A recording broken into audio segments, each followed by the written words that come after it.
Did you call bank? I call game.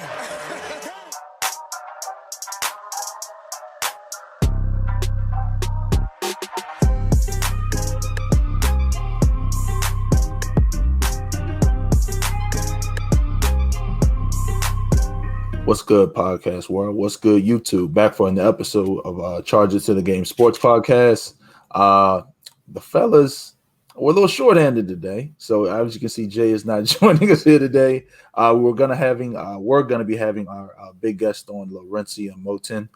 She was not able to make it today due to a family emergency, but she will be on in a later show.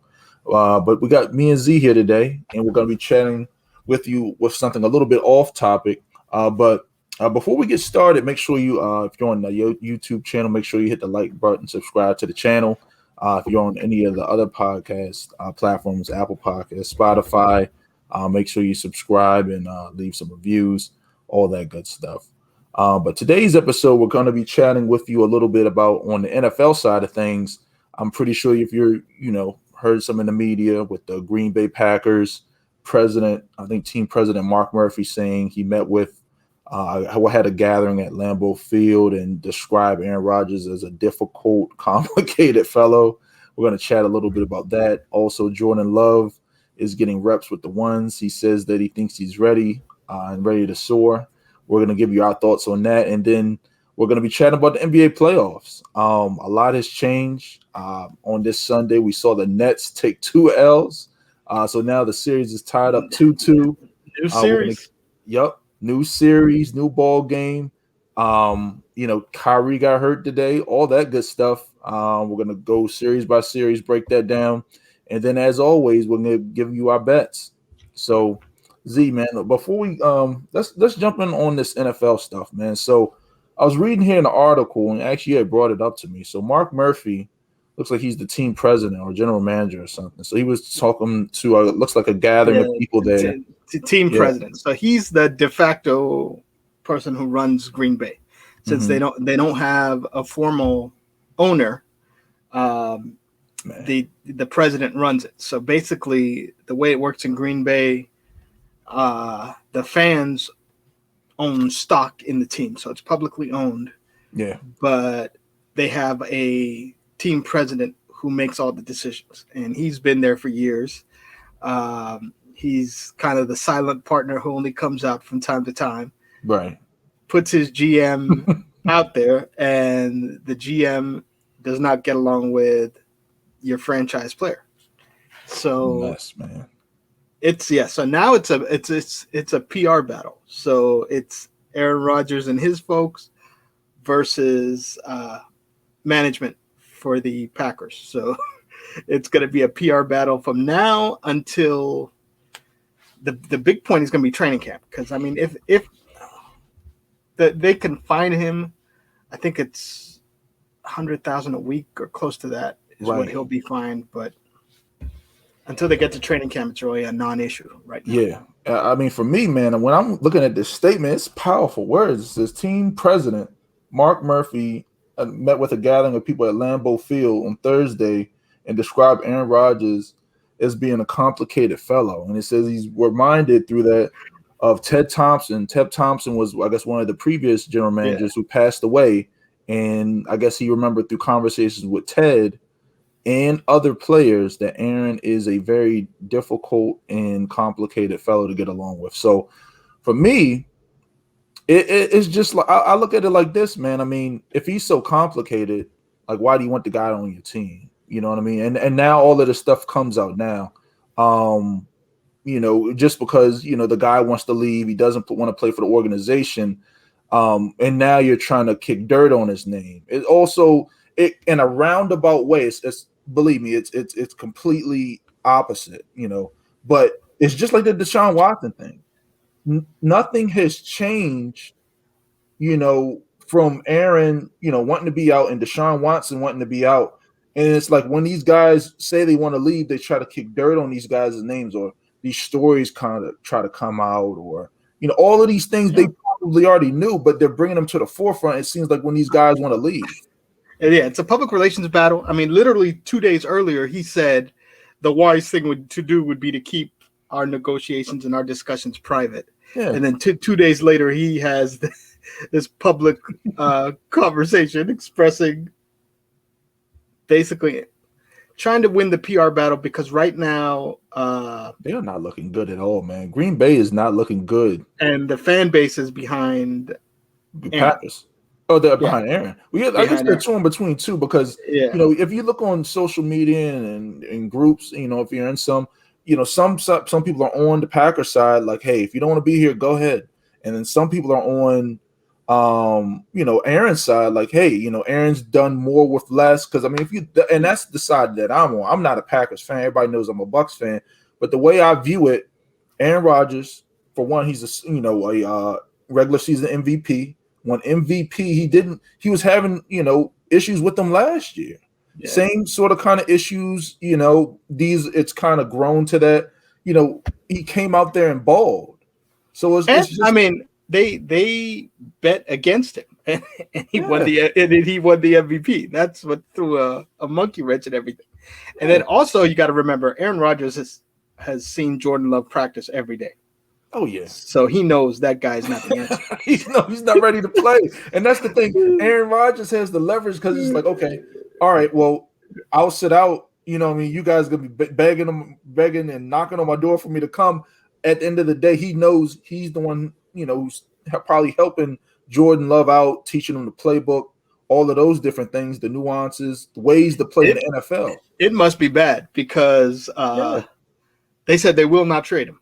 Because they know they're sticking to the guns, man. Jordan Love is not ready. They have a team that can contend for the Super Bowl, and they don't have a quarterback. I know it. Yeah, and the way I look at it, man, if the Packers without Aaron Rodgers, they're just the middle. They're fighting. To me, they're fighting to win that division because the way I look at it, I know the Bears, drafted the young guy out of Ohio State, Justin Fields. Yeah, Justin Fields. I know that, but I feel, they can really contend with the Packers for that division if Aaron Rodgers is out. Because, if you look at it, the Bears were in the playoffs last year. They played the Saints tough, and they just didn't have enough offense. Go ahead. They let his center, Corey Lindsey, go in free agency. He was one of the best centers in the league, man. And so from Aaron's perspective, okay, you drafted my replacement. We went to the NFC Championship game. Right. The coach fumbled the mess at the end of the game. Oh my God, that was a coaching loss, yeah. And then you don't resign my center. Right. So, like, what do you want? What do you want the guy to do, man? And you got to look at the years that Aaron has put in. Like, he's been there for a long time. And the obvious stat: they've never drafted a first-round player since they've drafted, Aaron. Skill position player. Yeah, skill position in the first round. They've drafted, linemen and, all defensive players up until they drafted Jordan Love. Same thing they did with Brett Favre. To me, Aaron has made a lot of those guys. Like, other than Adams is legit. Adams is one of the best receivers in the league. And in my eyes, I think he's the best, or either one or two. He's a free agent after this year. Yeah. So what's to say, he doesn't want to sign? We're going to franchise tag him and hold him handicapped too? You know what I mean? It's stuff like that because, on the opposite side, other than Adams, you got, Valdez Scantling. He's okay. He's not great. Aaron, in my eyes, kind of makes that guy. You got Lazard. You had Tunyon. Is Tunyon really that good, or did Aaron make him look good, or did the system? It's things like that you really got to think about. And then the defense is solid, but as we saw last year, they can be picked apart. One of their tight ends got popped too for drugs. So he's suspended. Oh, really? Yeah. Jay Sternberger. So he's more of their blocking tight end. Yeah, but he doesn't really do much. Yeah, that was last week. So he's facing a suspension. Yeah, and then they lost. Didn't they? Oh, well, they signed Aaron Jones, right? The running back. Yeah, they signed Jones. If they don't have Aaron, you're going to go with Jordan Love with a bunch of veterans. You have to replace your center. That's going to be big. Defensively, they're all solid. That will be the strength of their team if Aaron is not there. And when have we, in years past, remembered the Packers to be a defensive-led team with Aaron being on it, man? I mean, it's crazy. I mean, you got to go back and think of the days when they had like Charles Woodson and those guys. Yeah. I mean, that was where it was kind of evened out, level playing field, that type of thing. But for me, like I said, I mean, with Aaron not being there, it looks like he's in this for the long haul, man. He's sticking to his guns. He's not playing. He's mad. He's not going to come back. So Green Bay Packers fans, I mean, we'll see. I mean, I don't think he's coming back. I'm thinking about when the Steelers had the issue with Le'Veon Bell. I mean, it kept on. So I think it was week 10 is the key, because week 10 is. I mean, with him, it was you lose a year of service if you're at that point. But being a running back too. From Aaron's perspective, do you want to be the GM who trades Aaron Rodgers? That's what I'm saying. Man. Like, do you really? But it's a repeat of what happened with Brett Favre. Same type of thing. Yeah, same type of thing. Yeah, because I mean, Brett Favre wasn't completely washed when he left, and I think when Brett Favre left, remember he went to the Vikings, and he was, I mean, an MVP candidate. He didn't win MVP, but he was a 30 plus touchdown guy. He cut down on the interceptions and had them in the playoffs with the drive to win it. So it just goes to show you, man. I mean, the Packers are going to have to really clean this up, man. I don't know what's going to happen. And like I said, the way I see it right now, and like I said, it's yet to be seen, but I see Aaron Rodgers sitting out. And then if the organization, they're going to have to make a move. Are you willing to, let Aaron walk next season and not get nothing in return for him? Or are you going to trade him? You know what I mean? Because at the end of the day, he's financially prepared to sit out a whole season. The guy's made a boatload of money, I mean, it'll be interesting. I mean, who would be the team? I mean, would it be Denver? Oh, it's a ton of teams. I mean, Denver. The way I look at it, Denver. I mean, Oakland. I mean, we're not Oakland. Vegas. I mean, I know Jay would love that, but I don't think he would go to Vegas. But I would probably say ideally I think he came out and said, or is Asian or something. Or they heard stories. But yeah, Denver's looking like the spot. I would have said somewhere like Washington or the Colts, but it looks like they got those veterans. What Colts got Carson Wentz, they kicked the tires on him. And then Washington, they got Fitzmagic. But hey, if you got the chance to get Aaron Rodgers, I mean, I would Washington with Washington's defense. Man, if Washington pulls a way to pull Aaron, down here in Landover, Maryland, or San Francisco. San Francisco kicked the tires on him. I mean, what's the guy? Trey Lance is young. Just make him wait, and then they can trade Garoppolo to Green Bay. Exactly. I mean, I forgot about because he can use him as trade bait because Jimmy Garoppolo is a veteran QB, and it looks like he would be in a decent situation, and that would kind of give them a leg up. I mean, would you rather be on the Packers with Jordan Love or Jimmy Garoppolo? Jimmy Garoppolo, like I said, proven veteran. Even though he wasn't, the front runner on that team, he did help and assist and lead that team to a Super Bowl. He was pretty solid when he was healthy. So the main thing on him is his health. That's why the 49ers are getting rid. And Kyle Shanahan said that in press conferences and interviews. I mean, they can't trade him because it will look the bad look. Yeah, they get a bad look. I mean, they placed a bet, and now he called their bluff. And so his checkmate is MVP. Right. And so they wanted now. So now they're going into next year saying, okay, they want to keep him for one more year to give Jordan Love one more year to learn, one more year to get ready. And Aaron is thinking, okay, you want to use me up for one more year and then just dump me. Yeah. That's what they want to do. Yeah, but they were going to throw a lot of money at him to do that. Aaron, he didn't catch a bait. He wants to dictate his future. Yeah, and I agree. I mean, especially in today's NFL, man. I mean, these guys, it's not like NBA. I mean, like you can go out there and break an ankle, break a leg. You know what I mean? Just like that. And I'm all for players dictating their futures and their careers. And like I said, Packers fans are torn. It's like, do you believe the organization or do you believe Aaron? So I mean, we'll see. I mean, we'll see. But let's move on. Let's chat a little bit on the NBA side about the playoffs, man. So, like I said, I'm on this Sunday, man. It's a lot going on. It got off to a crazy start, right? I mean, I don't know how I feel about today because, like I said, I had money on the Nets, and I'm gonna get into it in a little bit later in the show. The Nets lost. They lost.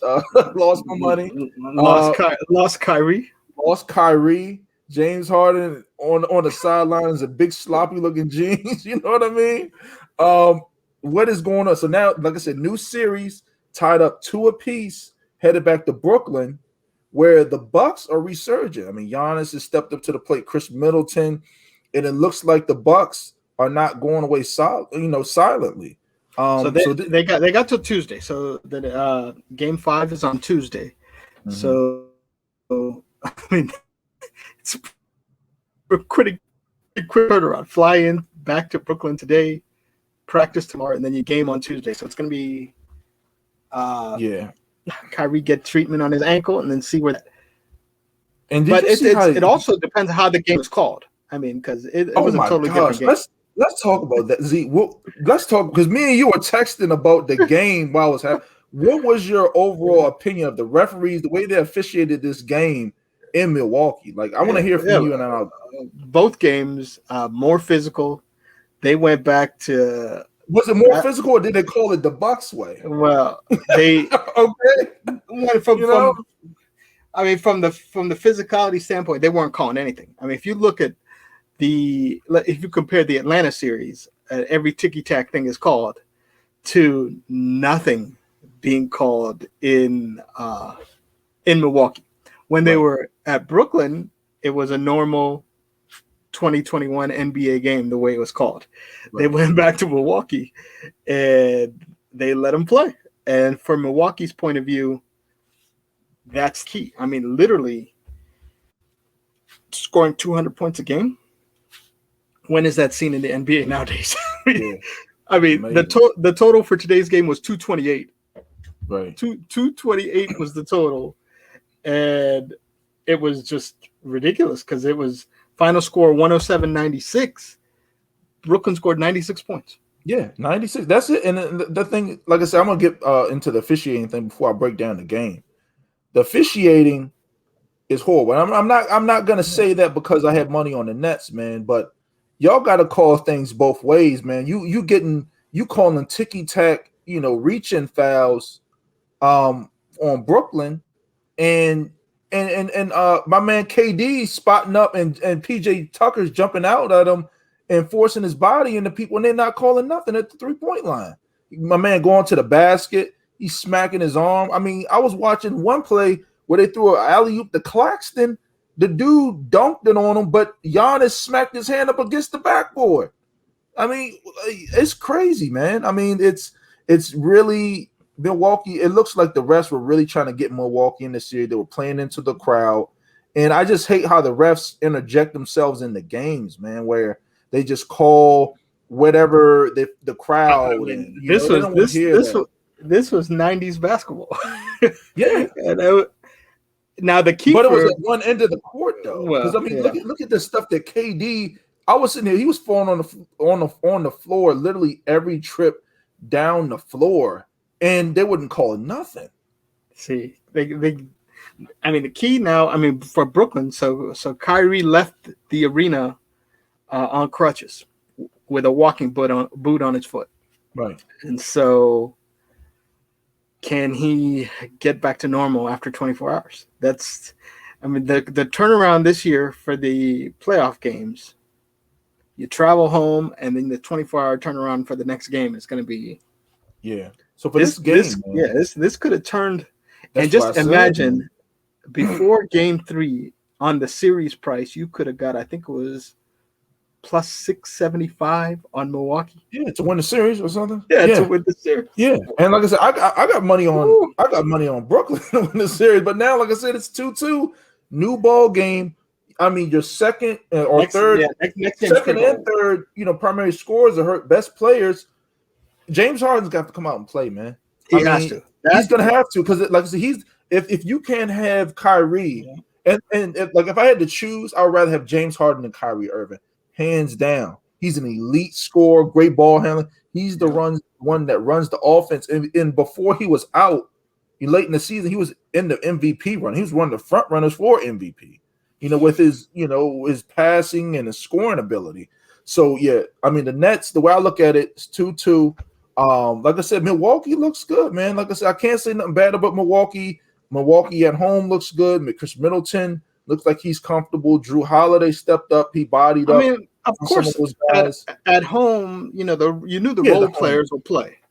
The role players are always more comfortable sleeping in their own bed, shooting at the rims at home. Right. Hearing the crowd roar. Yeah, the crowd roar. Yeah. So that can be expected. But, I mean, interesting quote from Steve Nash after the game. He said, I don't want Kyrie's injury to rush James Harden back from his injury. But he better do something because the thing is, the way I'm looking at it, Steve Nash ain't looking great either.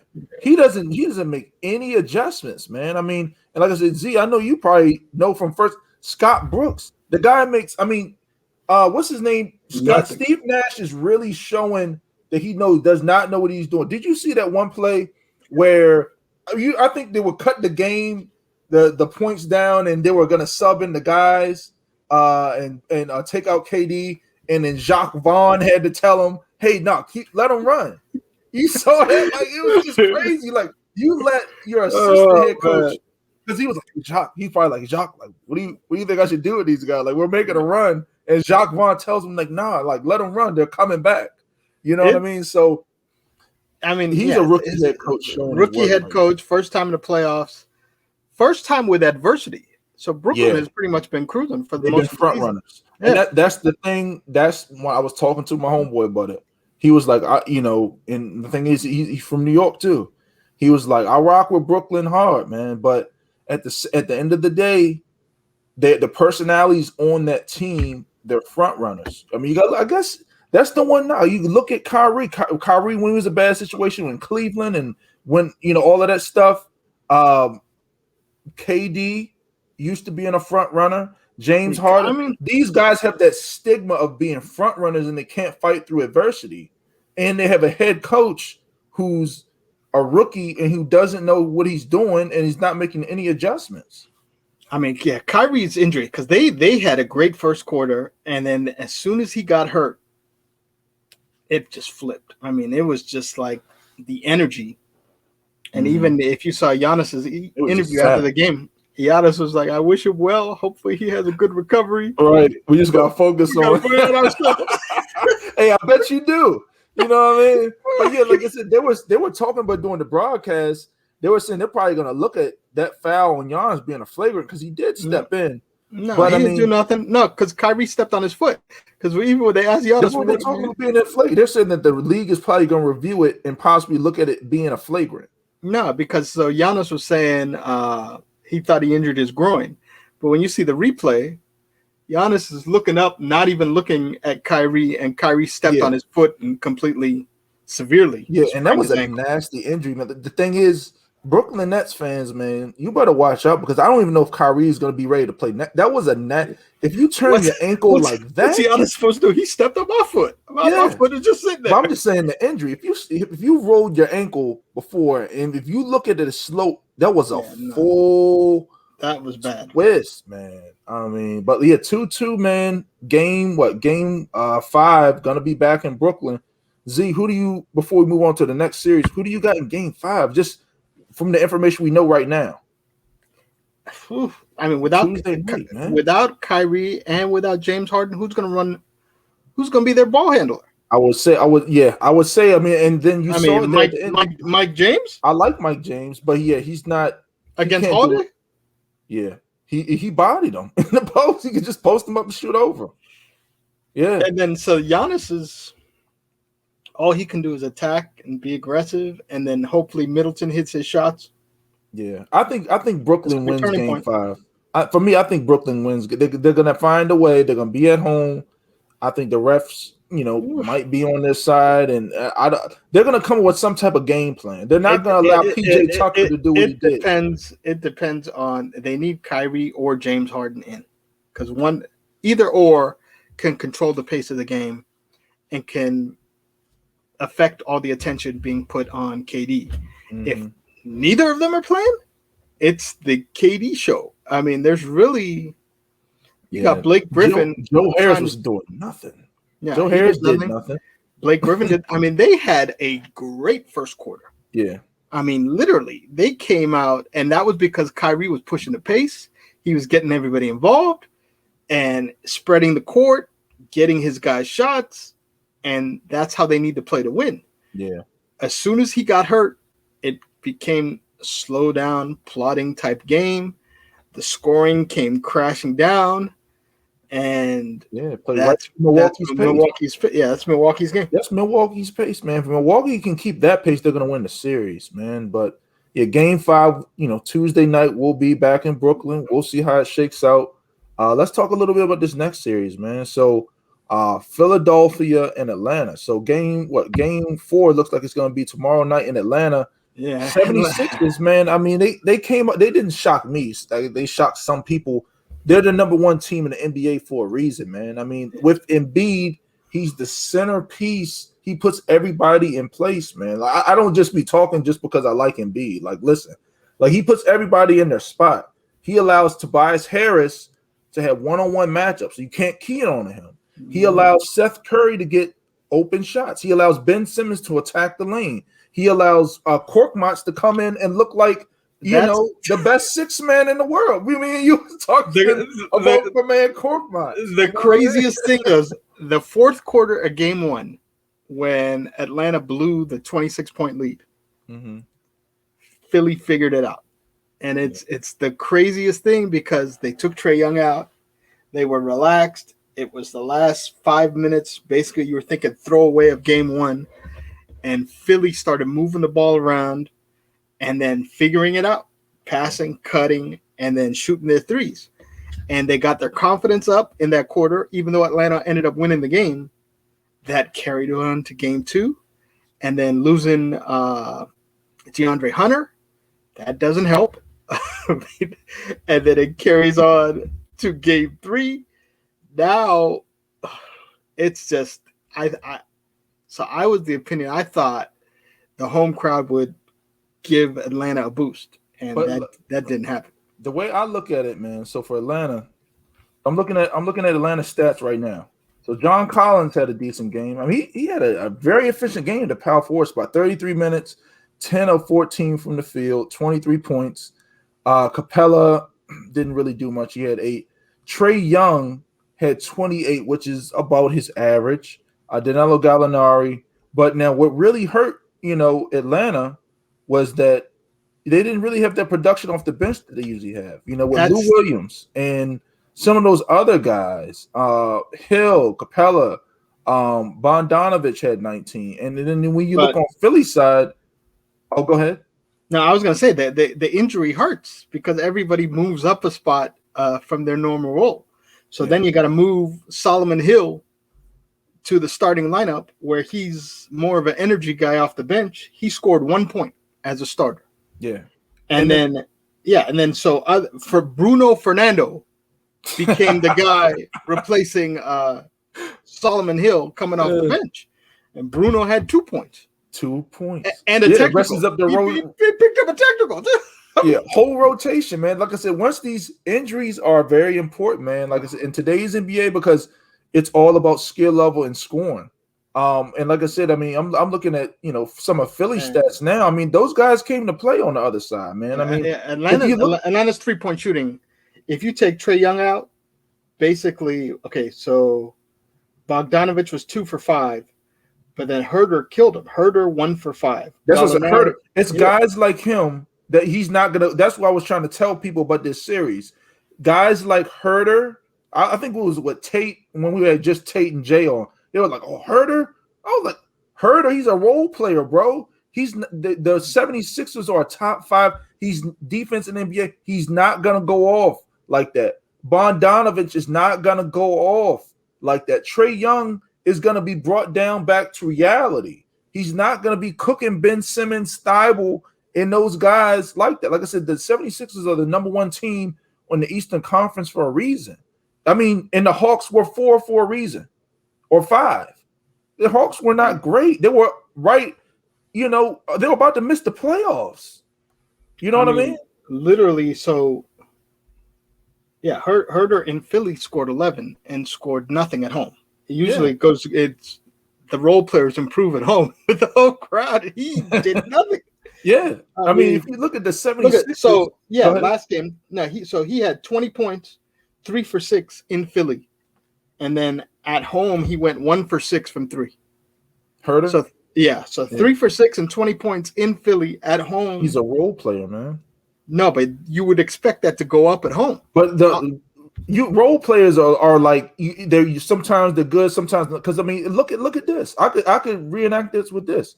My man Korkmaz had 14. I mean, he was killing them early in the first quarter, knocking down threes. That was he was killing them. Yeah. You know what I mean? He was killing them, and then I mean that's out of bounds for him. I mean, if he would came off the bench and gave him 7, 6, you point something like that, but 14 is an outlier. His plus minus was plus 24. 3 for 6. 3 for 6 from 3. 3 for 6 for 3. Tobias Harris, like I said, he's back in his role now. He was efficient. He was 10 of 16 for 22 points. Ben Simmons showed up to the party on the offensive end, gave him 18, 7 assists. And he was 7 of 11 from the field, slashing, and Seth Curry. He gave him 12 rather than 7, 8 points. The bench is the key. I mean, if you look at Philly's bench, Korkmaz. That's why they won. Corky. Dwight Howard with 12. I forgot about my man Dwight. Dwight. If Dwight is giving you 12, you're probably gonna win off the bench. You know what I mean? Atlanta's bench killed them. I mean, that's their.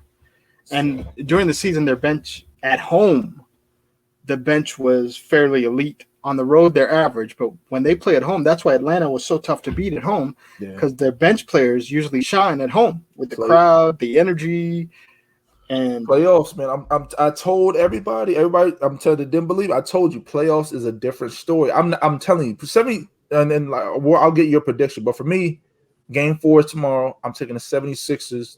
To beat the Hawks in Game 4. Like I said, I know Jay and my man Tate ain't here. They're talking about the Hawks at home. And even you, Hawks at home. No, Hawks at home. Look what happened. So but DeAndre Hunter is a big loss. They're average team, though. You take one guy out, and then everybody else's role is one step back. But check this out, though. They beat a 76ers team in Game 1 with Embiid that was fresh off of an injury against Washington. No, but he played good, though. but he was still Simmons the one who killed him. Yeah, I mean, but he was still, still getting his bearings together. But who do you got in Game 4 tomorrow night on Monday? No, this is over. He said it's over. You don't got no faith in your Hawks, man? I thought they had a special place in your heart. No, because their bench is struggling, and because they're average team. Trae Young is gonna come. If the only way the Hawks would win this series, Trae Young would literally have to put up 35 plus points per night. 40, really. It's just who'd have to giving up 127 at home. I mean, that's defense. I mean, their defense. Man. Yeah, like I said, and then like I said, I didn't even talk about Embiid. Like Embiid, like I said, he's the centerpiece. He gave him 27. He was efficient, But I mean, like I said, for me, I got 76ers Game 4 and got them rested away. I got them winning 4-1. But let's talk about this next series, man. So on the Western Conference side, Utah and the Clippers. LA finally showed up to the party. Kawhi Leonard, 2-1. Playoff P, showed his face and gave him 30, and the stars came to play. Kawhi Leonard, PG, and now Donovan Mitchell is hurt. You want to see? You want to know a brutal betting loss? What's Donovan Mitchell over 31 points. Oh. He had 30 points with 9 minutes left of the game, and then he sprains his ankle and is gone. Oh my God, that's what you had? Over 31. That's And brutal. literally, this is how bad it was. On TV, they showed, and then he had 0 points in the first quarter. So it's the first time he had a quarter where he didn't score any points. So started horrible, went crazy in the third, and he got to 30. So with 30 in the fourth quarter, they show a graphic on the TV. Donovan Mitchell, 30 points. And then he set her. You just count your money at that point, too. Well, yeah. 8:49 left. I literally took a picture of it and sent it to my cousin saying, another brilliant bet by me. And I took a picture. Just bragging. So it says he becomes the fourth player in NBA history to score 30 points in every playoff game in a series. 30 seconds later, he's going for a rebound. Bam. Turns his ankle. Man. And he leaves. He goes to the locker room. There's like 8:40 left. And I'm like, oh my gosh. Puts on his clothes and goes sits on the bench. I need one more basket. And so he comes back on the sideline and he goes over to Quinn Snyder. The camera's on him. There's still 6 minutes left. They're down by about 18-19. Yeah. And Quinn tells him, nope, sit down. We'll wait for the next game. So he's sitting there biting on a towel. And I'm like, he literally is not going to come back in this game and is going to end up your money, 30, right? 30. Literally 30. It's gotta hurt, man. It's gotta hurt. Like I said, it's stuff like that, like I said, we, in the world of better, you don't cash until it's cashed.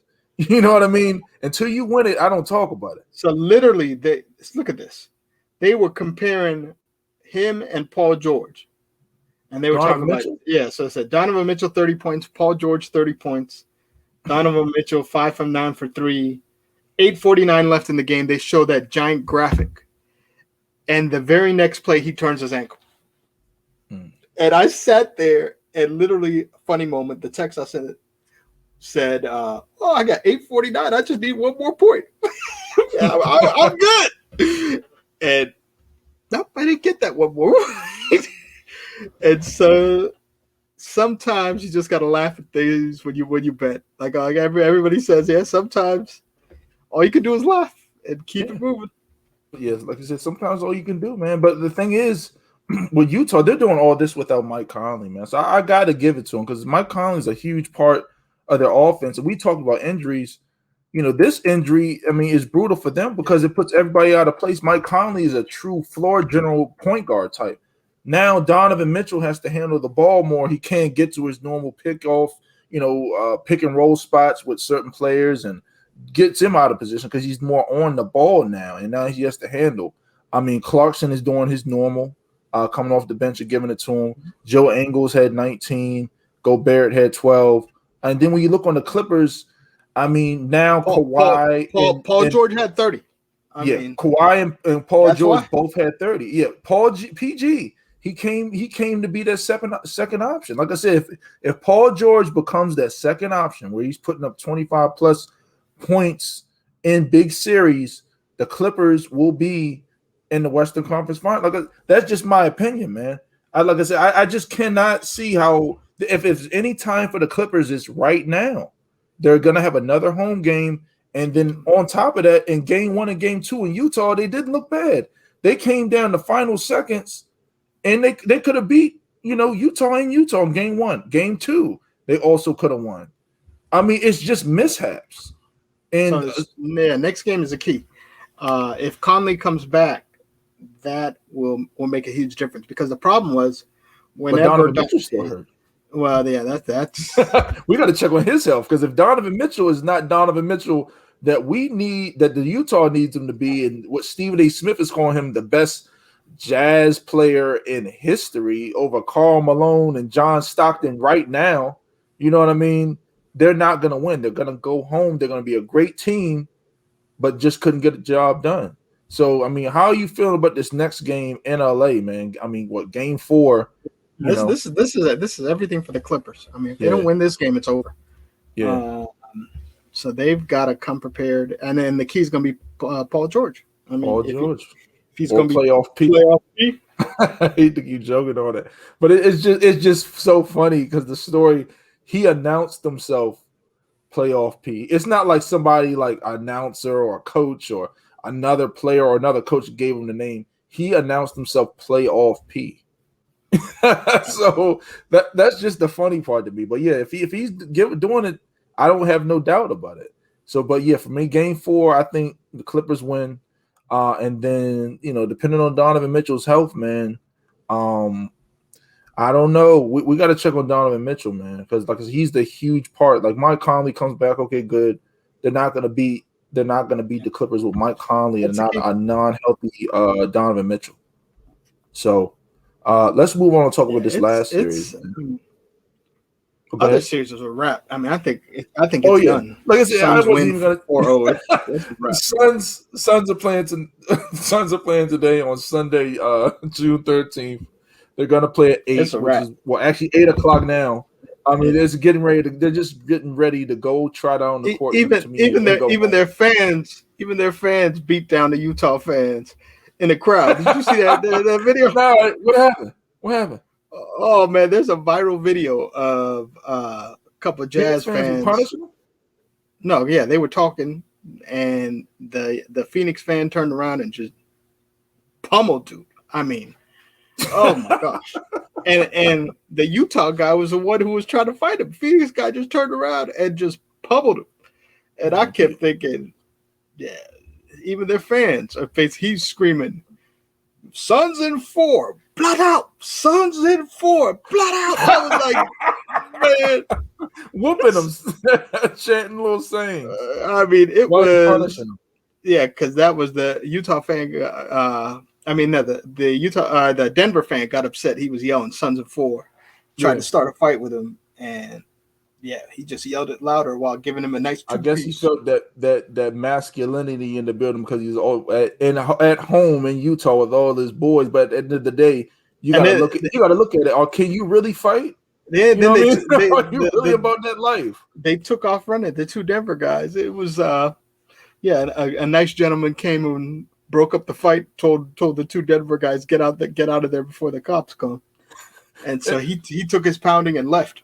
Hey, and the thing is, I like how we're talking about the stuff around the basketball game rather than the actual game. Because like I said, there's nothing else to talk about. Utah is without Jamal Murray, and like I said, their only shot was when they had Jamal Murray, and I don't even think with him.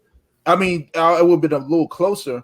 They might have won a game or 2. But the Suns are high. They're on a collision course. Yeah. Joker's getting his numbers. Yeah, the Joker. He's not the option. It's not his fault. He has no help. I was reading an article or a press conference. He was saying, "Oh, I'm sorry, guys. I need to do more. Like, what more do you have to do? You're efficient. You rebound. You pass. I mean, you're almost giving them a triple double every single game.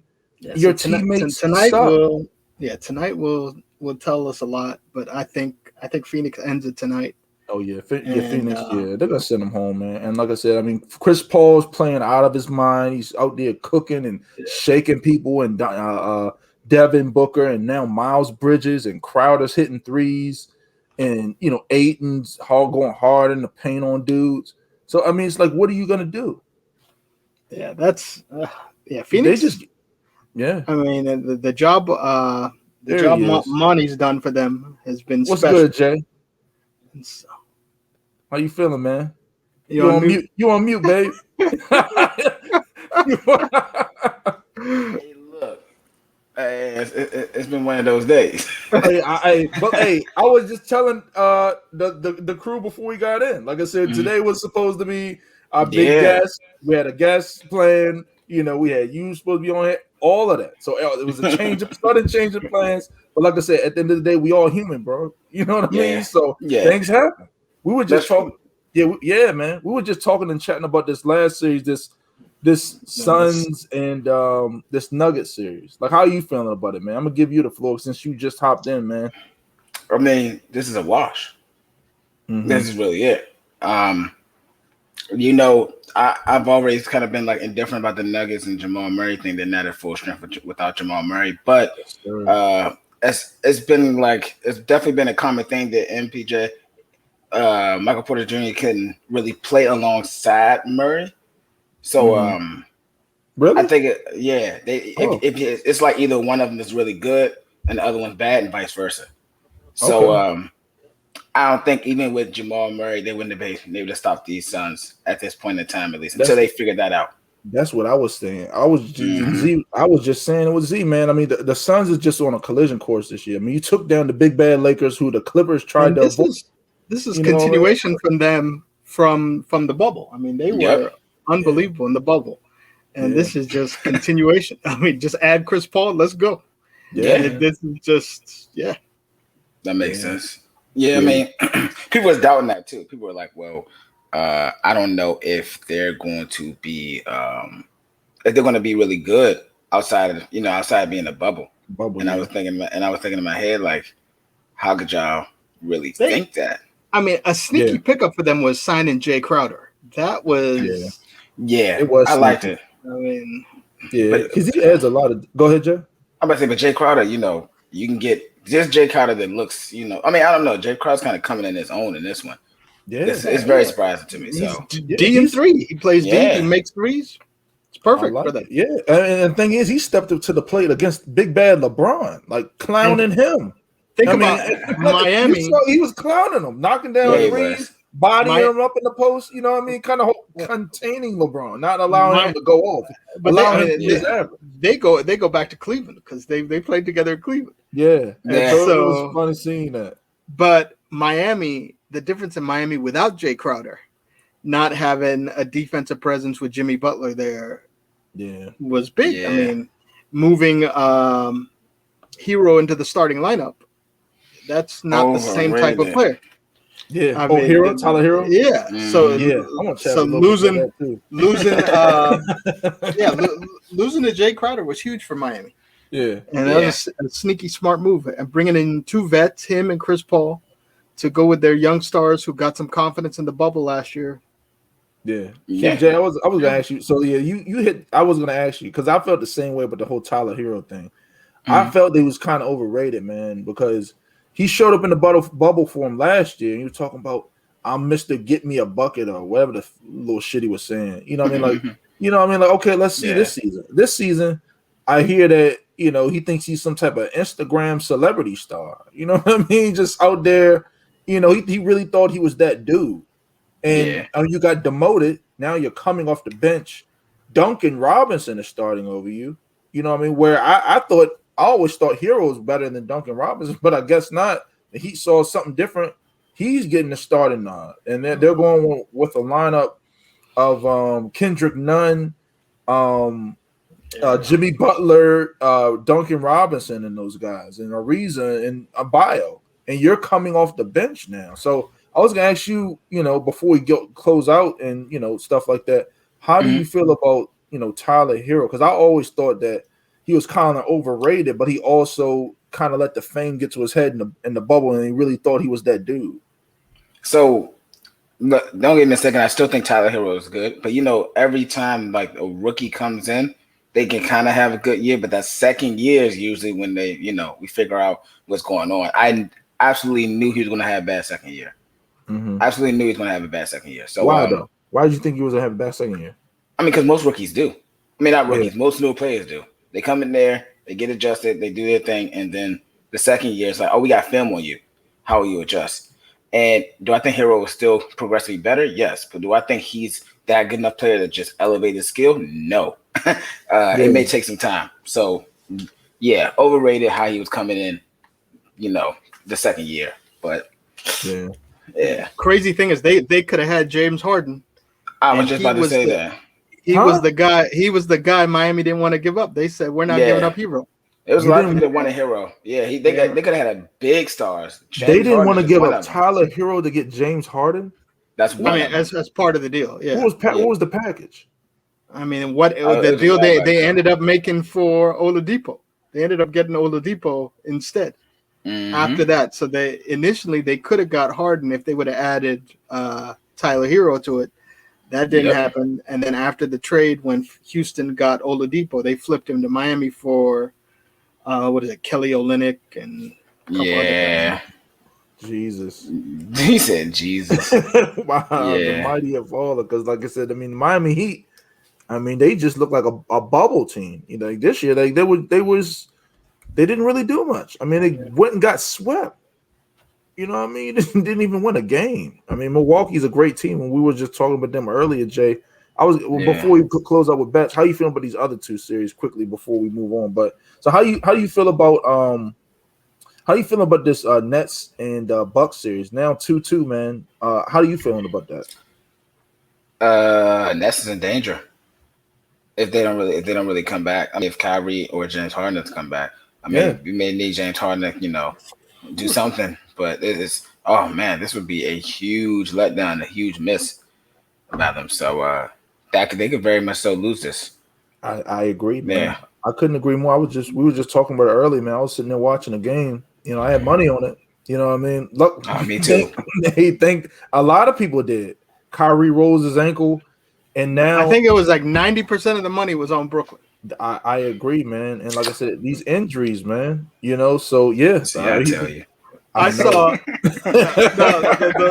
You don't understand how safe I played this. I know. I saw. Knows. Right.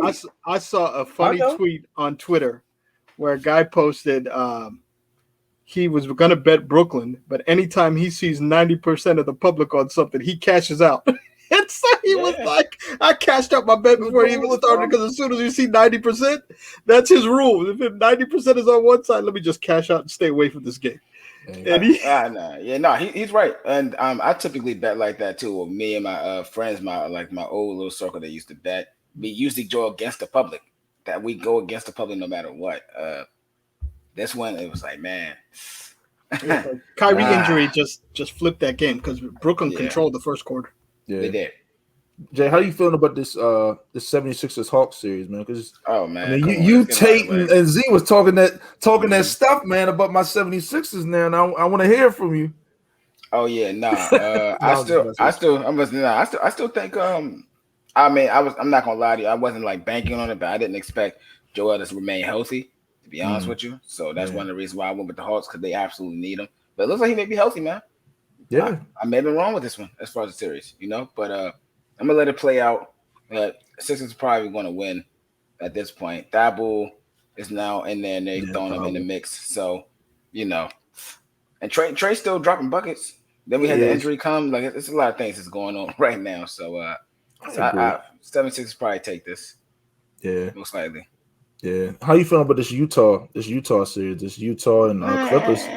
This needs to be over quick. All right. You said it needs to be over quick? I need to see Devin Booker versus Donovan Mitchell ASAP. Bro, he's hurt. They might go home. Wait, whoa. Wait, whoa. What's not gonna play? Relax. Hey, listen. If you can remember, I was the guy. I said I got the Clippers in the Western Conference Finals now. So I got them actually beating Utah. And my prediction for the finals is the Clippers and Nets. So I have the Clippers actually beating Utah, beating the Suns, and getting to the West. I mean, and to the finals. So, but yeah. So you think Utah can still hang in there and hold on, huh? Yeah. I mean, I don't know, man. I'm tired of betting with the Clippers. Like Clippers, Clippers are going to clip. Even if I feel indifferent about it, and saying, they clip themselves up. It's crazy. So, even if I feel indifferent about it, I just can't do it. Remember how me and you used to have conversations about teams that may be solid, and Ron tell me, "Oh, Daisy, you probably know on the other end." Man, I just can't bet on them. I just can't go with them. I don't care who they are. I don't care who they have. That's how I am with the Clips, all right? I feel you. Going no, with it. That's their entire franchise history. They'll find a way to mess it up. Yes. Every year. They'll find a way to mess it up. Kind of like the Browns in football. Yeah. Oh Lord. Yeah. We don't need no more of that in my lifetime. So, man. Clippers, man. Like I said, I mean, we was talking about it. I mean, playoff, the self-proclaimed playoff. Oh team. no. The guy that gave himself his playoff name came to play, gave him 30. Kawhi gave him 30, and then Donovan Mitchell got hurt. I don't know what's going on, man. I mean, I just think. I mean, no, that's following Luka. Luka destroying him. I mean, Luka set the tone and passed the baton to Donovan. He's like, take it. And then if they win, he gonna pass it on to Devin Booker. I will say this about these two guys in LA between Kawhi and Paul. It's just they made a lot of their bread, especially Kawhi, he was known as a defensive player first. Yeah. And I mean, you at some point you got to bring out the dog in you like it used to be, where you got your name, where you was with the Spurs and you shut down LeBron, in the finals, and you shut down the lockdown. And even PG. A lot of that's Ty Lue though. Ty Lue doesn't want to waste his energy on defense. But what about PG? They're calling PG a two-way player. Yeah. You ain't looking at no two-way player to me. No. Dude's out here crossing you up, banging on your head and shooting, bombing away from three. I mean, but averaging 45 is in the series. I mean, but that's the thing though. At this point, it's like it's really hard to stop people with the rules and how the NBA is now. So it's like, I agree. You're right. Good point. Yeah, because we just saw, what is it, a 106-98 game, Brooklyn and Milwaukee. But I would say to argue on that, the refs, man, the refs interject themselves into certain games. Like I said, I was talking like last time when we had our mans on, that's the foul now. You know what I mean? But today they were letting them play. They were letting them bang. Yeah, it's both games in Milwaukee. That's going to be the key. How are the games in Brooklyn going to be reffed? Because if they let them play 90s basketball, that's Milwaukee all day. Oh yeah. I mean, like I was looking at today, like PJ Tucker was bodying up KD. He was giving him that body, was jumping with him, contesting every shot. We'll see, man. I mean, like I said, it's a lot of good playoff action, and a lot of things have changed over the past day or so. So, I mean, fellas, let's close out with the bets, man. So, like I said, a lot of things have changed on the betting end. A lot of new information. I mean, KD and the Brooklyn Nets, like I said, that's my betting team now. Yeah. Kyrie has rolled his ankle. We don't know if James Harden's going to play. So, this is what we rolling and rocking with. So, what are you guys looking at on the betting end? Well, I think I'm gonna talk about my stat, like my record a little bit today with baseball, but that's gonna be long-winded. So, if y'all want to go ahead first. Oh, okay. Yeah. So, in pocket, I mean, I took for tonight's game, I took Phoenix team total over 111. I didn't want to play with the side, so I'm betting against Denver's defense. So Phoenix over 111 team total, and Phoenix game just started, so we'll see. But Phoenix's offense has been good. So sometimes you can isolate. If you see something where you see an advantage, just isolate it down, break it all the way down, take that team total, and cash that money. I mean, an interesting thing that people may not know, Euro 2021 and the soccer has started this week. And there are a lot of beautiful opportunities to make some cash, and especially in-game, because a lot of times when you watch these games, the lines are so varied and they're wide range, and you'll have a team that's a plus 800 score the first goal and take a 1-0 lead. Mm-hmm. And so then you can get the favorite team at a plus 275 in-game, take them, and they end up scoring 2 and winning 2-1, and you get them at plus 275 versus getting them at minus 500 pregame. And so there's always those opportunities where you can find value. So, I mean, and that tournament is going on throughout the month. So there are a lot of it's the biggest soccer tournament in the world. All the top teams in Europe, even on this side in South America, they have the Copa America, which is the same type of tournament with the South American teams competing against each other as well. So there's always, if you're into soccer, there are a lot of ways to make money. You don't even have to be into soccer. If you're into money, there's a lot of opportunities to make some money. We know y'all in the money. Yeah. We know y'all in the money. So, So for the rest of the month, there are some good opportunities. So if you pay attention to that's something unique. Yeah. Okay. So for me, I'm looking at on the basketball end. So looks like Monday. Let's look at Monday the 14th. So Monday we got 2 games. So we got the 76ers who are playing the Hawks on the road, and then we got the Clippers. So this is how I would play this. I would lock those 2 games into a 2-team teaser. So what the teaser do? I'm famous for teasers. I love teasers. That's how I make a lot of my money. Like I said, do the research on them. I would do a teaser with Philly and the Clippers. That they're still working on the line for the Clippers. Looks like right now the 76ers are -3. That -3 goes away. It's probably going to drop down to a +1 or +2 when the teaser, depending on which one you do. So I like that. I also like the Clippers money line against Utah at home with Donovan Mitchell, that lingering injury, and I think playoff P and Kawhi Leonard and those guys come to play, and they beat them. That's what I like. Also, it's crazy that line is still 4.5. It was 4.5 last game. Clippers had a nice win, and they're coming out at the same 4.5 line for the next game. I know, because like I said, they don't really trust the Clippers. I mean, it's like, what can you do? Because Utah is a better team. There's not only so much you can do, because people are going to be asking, how does a team like Utah's what, number 1 seed? Yeah. In the West, how are they, favored to lose by 6-7 points? It's going to be, people are going to be in an uproar, because it can't happen. You can't make up lines like that. So, but I like that. So, but for me also, Tuesday the 15th, I like the Nets. The Nets at home, man. Now's the time. You know what I mean? I would look at the lineups. If Kyrie, if James, I think James Harden's coming back. I think James Harden's going to have to come back. Even if KD, call me crazy, but even if Harden and Kyrie don't play, I think the Nets got enough firepower. They're going to be at home. Oof. Even with the plus money. I wouldn't put nothing crazy on it now. But like I said, it's home, because if you're a Brooklyn fan, you saw how they treated them boys today. You saw how they let PJ Tucker jump all over them from start to finish, all the way up and down the court with the arm. They're not going to allow that in Brooklyn, man. This was a Milwaukee favored referee officiating job, and they did a good job, and a lot of people lost a lot of money. So I like that. What was it? Wednesday.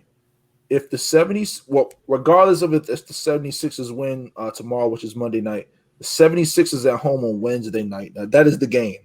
76ers at home Wednesday night over the Hawks. They're going to kill them. B might get 30, 40. I might even go to the game, okay? Even when I tell you guys I might go, I actually show up. You know what I mean? So I'm probably going to end up going to that game in Philly. You know what I mean? I might show my face in the place and might check on my guy in B and try to get as close as I can get without, blowing a whole paycheck. And no urge to rush the court or no. Hey, I'm gonna definitely record it though. Hey, but now if they start messing up my money, I might have to go out there and break somebody's jaw. You know what I mean? I don't blame you. Just give me the call and I'll bail you out. I'm fine with that. I feel that. Go ahead, Jay. My bad, man. No. I mean, NBA, I think the same thing. Roll with the Sixers. I'm very much so rolling with all like home games. Everything. Don't overthink this, y'all. What you're seeing is what you should get. We've had a lot of injuries and stuff like that. Rock with a team that doesn't have the injuries. That's just really it. Play on it. It makes sense. So, especially when you're looking at those lines as close. Now, as far as baseball, I've gotten to volume betting with baseball. Like I said, I am working on a little document, but right now I don't really see anything. So I really don't know plays until when I wake up in the morning. I usually make all my bets right before the games. But teams, once again, I've been rocking with teams that won me money is Dodgers today, Angels today, Milwaukee. I love me Milwaukee. I hate the NBA, but I love Milwaukee Brewers. All right. They've been on a roll. Yeah, last couple of weeks they've been on a roll. Yep. Padres won me money. Blue Jays won me money. Cincinnati Reds won me money. I can go on for days. I'm just saying. Look, Volume Yeah. betting. Look look at your pictures, look at everything, look at last night games before that, and I don't know, man, hit them hard. But to wrap that up, White Sox I've been really heavy with, Tampa Bay Rays, Milwaukee, and Dodgers. That's what I've been sticking with. It's Give it White to 'em. Sox, of course, because I root for them. But yes, been sticking with them. Nice, man.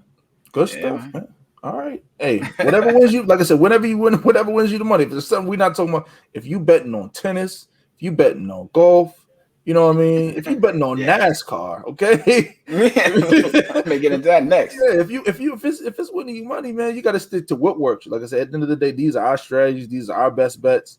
But hey, that concludes our show. We're gonna wrap up. Next Sunday, we're gonna have a very special guest on our show. Former Green Bay Packer, Michael Montgomery, former Green Bay Packers defensive end, defensive tackle.